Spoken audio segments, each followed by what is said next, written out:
नमस्कार, Mona cooking and chef सिक्रेटमध्ये आपल्या सर्वांचं स्वागत आहे. आज आपण रव्यापासून झटपट बनणारा नाश्ता बनवणार आहोत. आपल्याला रवा, पोहे, दही अशा छोट्या छोट्या ज्या घरात उपलब्ध असतात अशा वस्तूंपासून बनवणार आहोत आपण आज नाश्ता. चला तर मग बनवूया. त्यासाठी आपल्याला एक मिक्सरचं जार घ्यायचं आहे.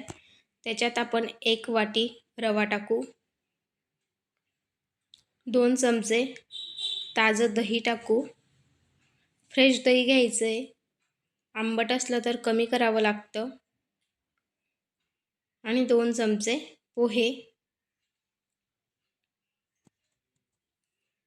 1 वाटी पाणी टाकून मिक्सरला फिरवून घ्यायचं आहे.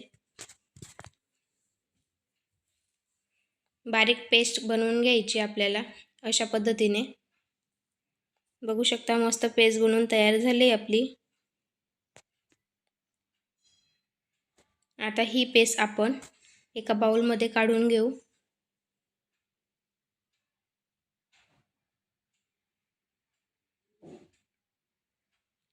सगळी पेस्ट ट्रान्सफर केल्यानंतर आपण ती बघू, ती घट्ट आहे की पातळ आहे.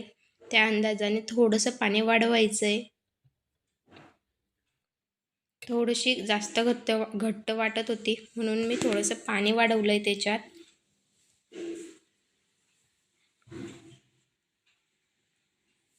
आता आपण त्याच्यात भाज्या घालू. मी इथे एक बारीक मिरची कापून घेतली आहे. एक बारीक टोमॅटो कापला आहे. एक छोटा कांदा आणि थोडीशी कोथिंबीर. तुमच्याकडे अजून दुसऱ्या भाज्या असतील तर तुम्ही त्याही ॲड करू शकता, जसं कोबी किंवा गाजर. जेवढं आपल्याला हेल्दी बनवता येईल तेवढं बनवायचं आहे. बघू शकता मस्त आपण भाज्या ॲड करून घेतल्या आहेत. आता आपण त्याच्यात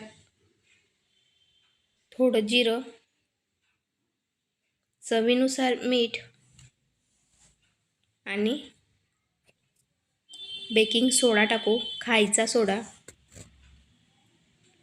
तुमच्याकडे खायचा सोडा नसेल तर तुम्ही इनोसुद्धा टाकू शकता. मी अर्धा चमचा बेकिंग सोडा टाकला आहे. छान मस्त हलवून घ्यायचं आहे, एकत्र करून घ्यायचं आहे.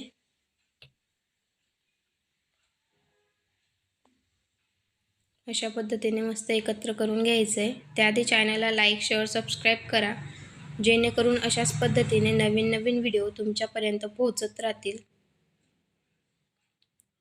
त्यासाठी आपण एक पॅन घ्यायचं आहे. तुम्ही एखादं ताट वगैरे घेऊ शकता. त्याला मस्त तेल लावून घ्यायचं आहे आणि जी आपण पेस्ट बनवली होती ती सगळी त्या पॅनमध्ये ट्रान्सफर करून घ्यायची आहे. आता ते थोडंसं सेट करून घ्यायचं आहे आणि मी एका भांड्यात पाणी लावलं आहे. माझ्याकडे खमणचं भांडं आहे म्हणून मी त्याच्यातच लावलं आहे. तुमच्याकडे नसेल तर तुम्ही कढईत लावा आणि असेल तर त्याच्यातच लावा. 10 मिनिटासाठी मी हे वाफवून घेणार आहे. 10 मिनिटं आपण वाफवून घ्यायचं आहे. त्याच्यानंतर ते रेडी होऊन जातं. थोडंसं आधीच 5-7 मिनिटानंतर मी उघडून थोडंसं तिखट त्याच्यावर पसरवते, कारण आपण दुसरे कुठलेच मसाले त्याच्यात टाकले नाही आहे आणि हे दिसायलाही आणि खायलाही चविष्ट लागेल म्हणून थोडंसं तिखट टाकलं. बघू शकता अशा पद्धतीने 10 ते 15 मिनिटानंतर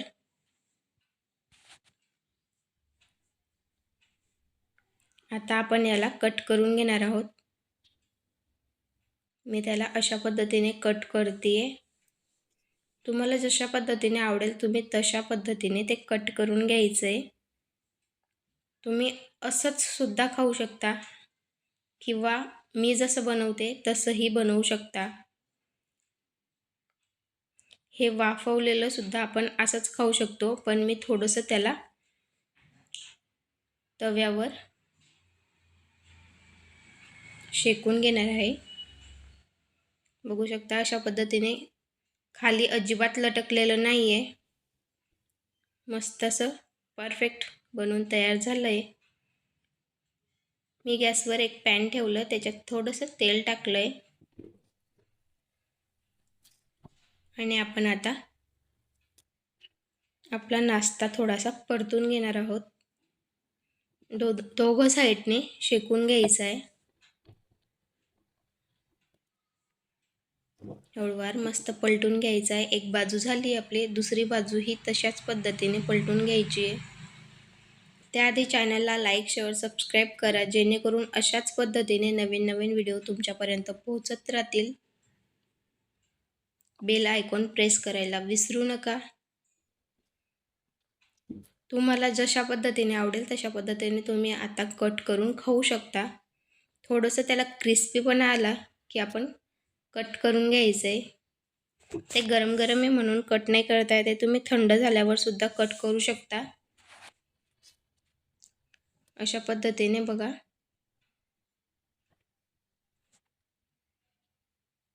थँक्यू.